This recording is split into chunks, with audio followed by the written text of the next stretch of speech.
O Senhor esteja convosco. Ele está no meio de nós. Proclamação do Evangelho de Jesus Cristo segundo Mateus. Glória a vós, Senhor. Naquele tempo, alguns fariseus aproximaram-se de Jesus e perguntaram para o tentar: é permitido ao homem despedir sua esposa por qualquer motivo? Jesus respondeu: nunca vedes que o Criador, desde o início, os fez homem e mulher, e disse: por isso o homem deixará pai e mãe, e se unirá à sua mulher, e os dois serão uma só carne. De modo que já não são dois, mas uma só carne. Portanto, o que Deus uniu, o homem não separa. Os fariseus perguntaram: então como é que Moisés mandou dar certidão de divórcio e despedir a mulher? Jesus respondeu: Moisés permitiu despedir a mulher por causa da dureza do vosso coração. Mas não foi assim desde o início. Por isso eu vos digo: quem despedir a sua mulher, a não ser em caso de união ilegítima, e se casar com outra, comete adultério. Os discípulos disseram a Jesus: se a situação do homem com a mulher é assim, não vale a pena casar-se. Jesus respondeu: nem todos são capazes de entender isso, a não ser aqueles a quem é concedido. Com efeito, existem homens incapazes para o casamento, porque nasceram assim, outros porque os homens assim os fizeram, outros ainda se fizeram incapazes disso por causa do reino dos céus. Quem puder entender, entenda. Palavra da salvação. Glória a vós, Senhor. Por gentileza, vocês podem sentar.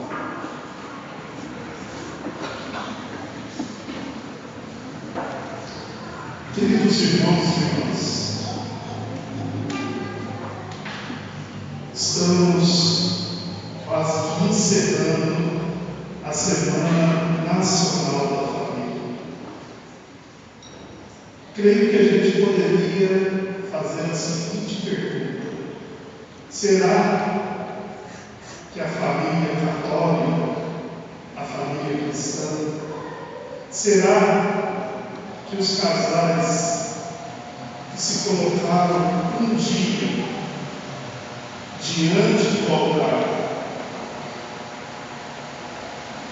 eles estão perseverando o compromisso que eles assumiram diante de Deus? Eu me pergunto: será que a proposta da família não consegue tirar os nossos casais de suas casas, de suas atividades, de seus outros compromissos, para vir consagrar a sua família diante do altar?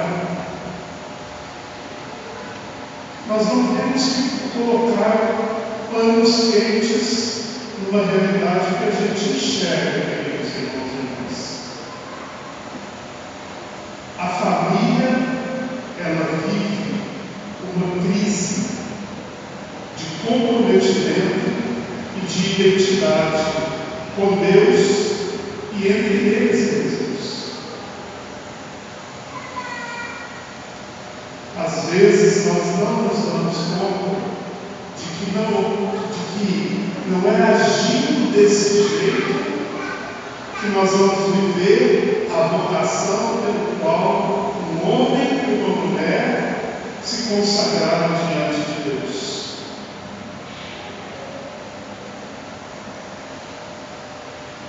O sacramento do matrimônio é o sacramento do serviço.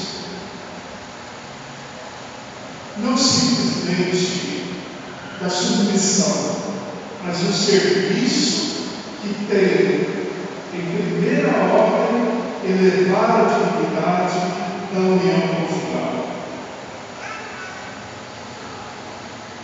O homem e a mulher, livremente, eles fazem a escolha.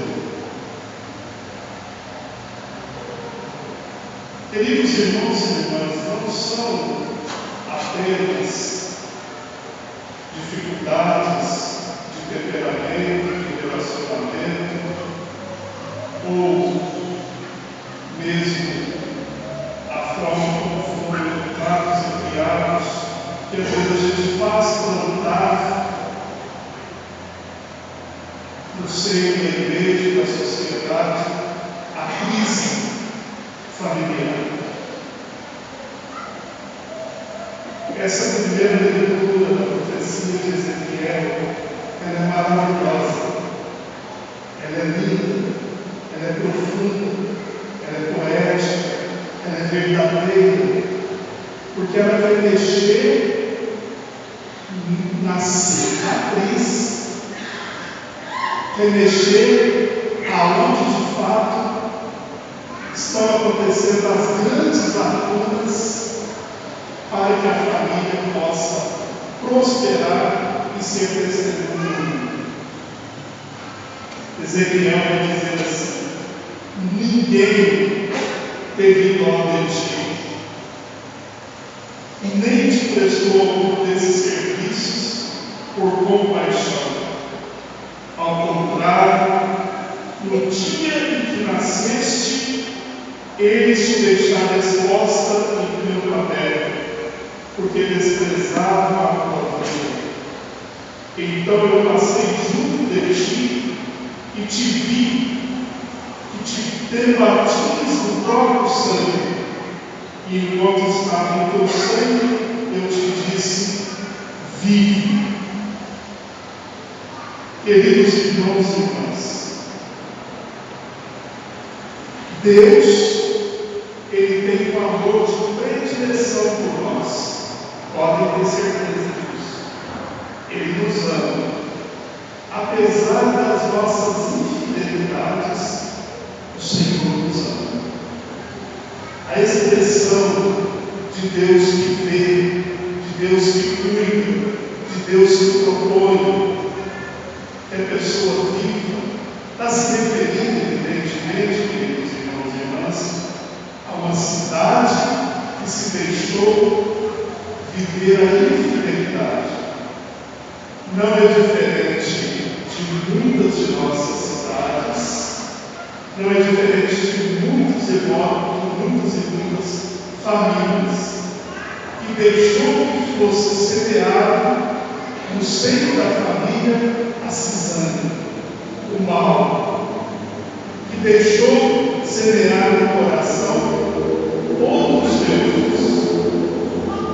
Nós não podemos continuar professando que amamos a Deus acima de todas as coisas, se na prática nós não colocamos Deus em primeiro lugar em nossa vida. Não podemos colocar panos quentes, não podemos fingir que está tudo uma maravilha, não podemos continuar acreditando que do jeito que está bom. Não está. Existem muitas coisas nas nossas famílias, nas nossas igrejas, nas nossas cidades que precisam mudar. Mentalidade mundana tem tomado conta das nossas famílias, das nossas igrejas e principalmente nas nossas cidades, não diferente de Jerusalém. Nós não podemos fingir que está tudo certo. Não podemos. E nós não podemos cada um pensar no seu umbigo. Se lá na minha casa está tudo dando certo, e se você testemunha, amém, amém. você está fazendo a sua parte, mas nós não podemos aceitar isso. Não viver o fanatismo, mas viver a radicalidade de querer viver certo. Isso é o primeiro ponto que eu gostaria de refletir com vocês. Hoje, esse espaço eclesial deveria estar sendo disputado cada espacinho dentro dessa igreja. Evidentemente, tivemos missa lá no Espírito Santo, a nossa Aparecida, na Micaína aqui, e amanhã encerramos aqui novamente, mas nós precisamos celebrar a Semana Nacional da Família. Temos que deixar a novela para lá, temos que deixar os outros compromissos para lá. A gente tem que, em determinado momento, queridos irmãos e irmãs, dizer assim: eu gosto de novela, eu gosto de ficar em casa, eu tenho que enviar os meus afazeres, mas essa semana eu quero fazer de tudo para novamente consagrar a vida da minha família diante do altar. Isso é celebrar a Semana Nacional da Família. Amém para as forças vivas que abraçaram e estão conosco. Amém pela pastoral familiar que continua acreditando que a nossa salvação está no homem concreto que consagra por amor. Enquanto o Santo Evangelho, queridos irmãos, esse Evangelho ele é extremamente machista. Um Evangelho que passa uma leitura que passa a declaração do homem religioso, do homem que questiona deliberadamente aquilo que Deus fez de melhor. Evidentemente, nós ouvimos no Santo Evangelho que existem situações que não tem como manter uma vida. Eu vou entrar nisso daqui a pouco.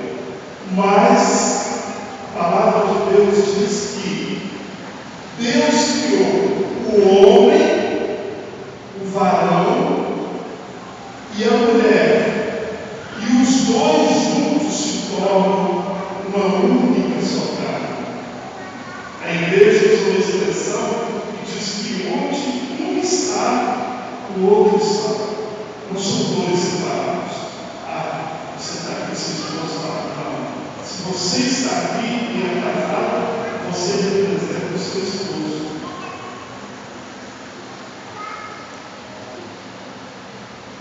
E não é casamento, matrimônio, a família, não é uma invenção do coração do homem. Não é. É de Deus. É Deus que consagra, é Deus que abençoa, é Deus que mantém. Porém, queridos irmãos e irmãs, a palavra de Deus ela vai frisar que existem aqueles que não nasceram para o casamento.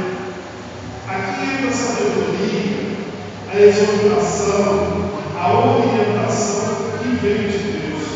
Às vezes, infelizmente, nós estamos vivendo num mundo que muitos meninos e meninas brincam de vida conjugal. E a vida conjugal ela é para ser comprometida, ela é para ser partilhada, ela é para ser vivida entre duas pessoas. Se tem alguém ali que não se colocou inteiro no matrimônio, não se constitui uma família sagrada conforme a vontade de Deus. Aí vem o sofrimento, aí vem os aborrecimentos, aí vem as angústias, as tristezas, aí vem a falta de fé, aí vem o afastamento, aí vem a dor, terror no coração de uma pessoa. Ninguém deveria, em sã consciência, dar oportunidade a levar um homem sofrer. Nem um homem, nem uma mulher. Por isso, queridos irmãos e irmãs, existem sim casamentos que são declarados nulo pela igreja. Aqui, acho que é melhor vocês escutar bem. A igreja, ela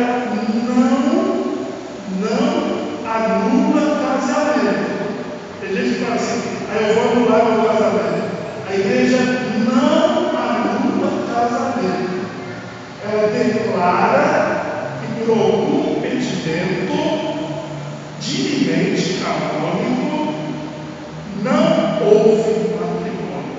É diferente. É diferente.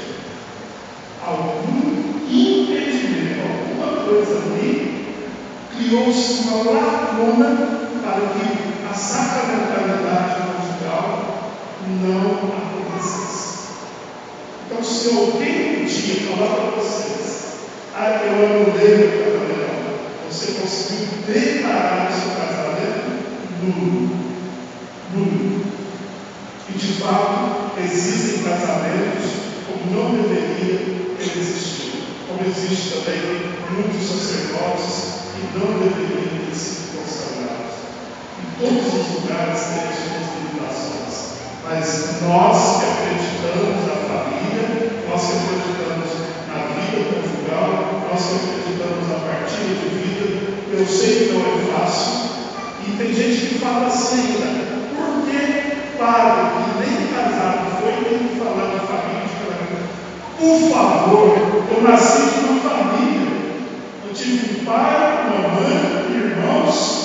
Eu fui preparado para estar à frente do povo e ajudar o povo e anunciar a proposta de Deus para o povo. Quem fala assim passa de subterfúgios de pessoas inconsequentes, imaturas, que não querem assumir o casamento como um verdadeiro vínculo para a perfeição entre duas pessoas. Casamento ele é sinal de conversão, ele é sinal de vida, ele é sinal de partilha. É difícil, é difícil, é difícil. Meu Deus, como que às vezes a gente não vai nem aguentar em determinadas situações, quando a pessoa tirou Deus da sua vida conjugal, do seu casamento, o casamento vira um inferno. Às vezes o outro é o inferno na vida do outro. Jesus já bolsado. Mas às vezes o outro, do jeito que encara, do jeito que convive, não existe amabilidade, ternura, aceitação. Não existe, queridos irmãos e irmãs, aqui nós confundimos aquela submissão de serviço. Eu não sou dono da mulher a ponto de querer mandar na mulher, eu não sou dono do homem a ponto de mandar no homem, mas os dois juntos, superando e melhorando os vínculos numa relação conjugal, são chamados a ser sinal no mundo da família do povo de Deus. Nós precisamos. Agora, mulher nenhuma, homem nenhum, deve manter casamento de fachada. Se o casamento tem crise, a primeira coisa é procurar um padre, uma igreja, para ajudar, a orientar, para que eles continuem e voltem a caminhar de um lado ao outro. Às vezes falta alguém para trazer luz, e a igreja está aqui para isso. Agora, aqueles que querem resolver as coisas do seu jeito, as paixões do mundo entram no coração, entram na cabeça, e aí vem, infelizmente, a separação. E quão mal fazem para as crianças, os adolescentes e os jovens. Então, por isso que quando a igreja insiste que um casal de namorado tem que fazer a experiência, tem que viver o namoro familiar, não tem nada que viver vida conjugal antes de se colocar diante do altar. Não é que a igreja está sendo proibitiva, a igreja está sendo prepotente, mandona, de querer que os jovens façam do jeito que ela quer. Porque a igreja sabe que precisa de equilíbrio, precisa de aceitação, precisa de acolhimento, precisa de acreditar que quando eu estou com a pessoa, eu estou totalmente, plenamente com aquela pessoa, para que não aconteçam pressões infinidades, desmandos, violência, feminicídio. Eu perdi meu irmão com 17 anos por causa disso. Então, nós temos que colocar mais a proposta de Deus. Deus quer que nós vivamos. Deus quer que nós nos amemos. Deus quer que a gente tenha uma convivência. E minha irmã, meu irmão, se você fala assim, isso tudo é muito bonito, mas a realidade é como da vida é dura. Então eu só peço para vocês o seguinte,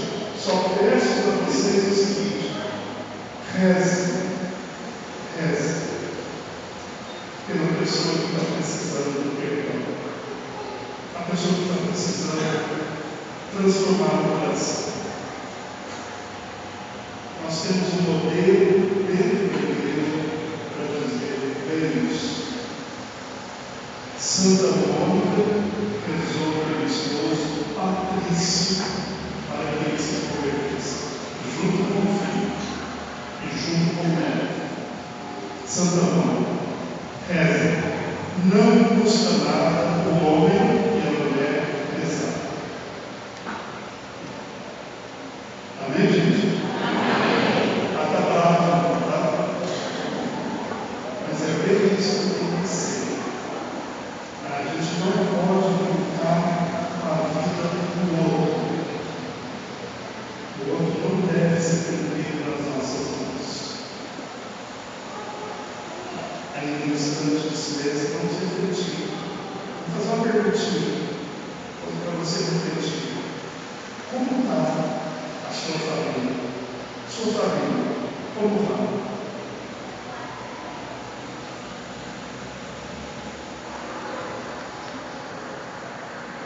Conhece a vida de São Maximiliano Maria Couto, um padre franciscano que foi preso na Segunda Guerra Mundial. Foi levado ao pior campo de concentração na Polônia, Auschwitz, lugar que a grande maioria dos nossos irmãos judeus foram assassinados. E diz que um prisioneiro fugiu e, para dar um castigo, os guardas escolheram 10 pais de família, 10 homens, para que fosse para a câmara da fome, até morrer de fome.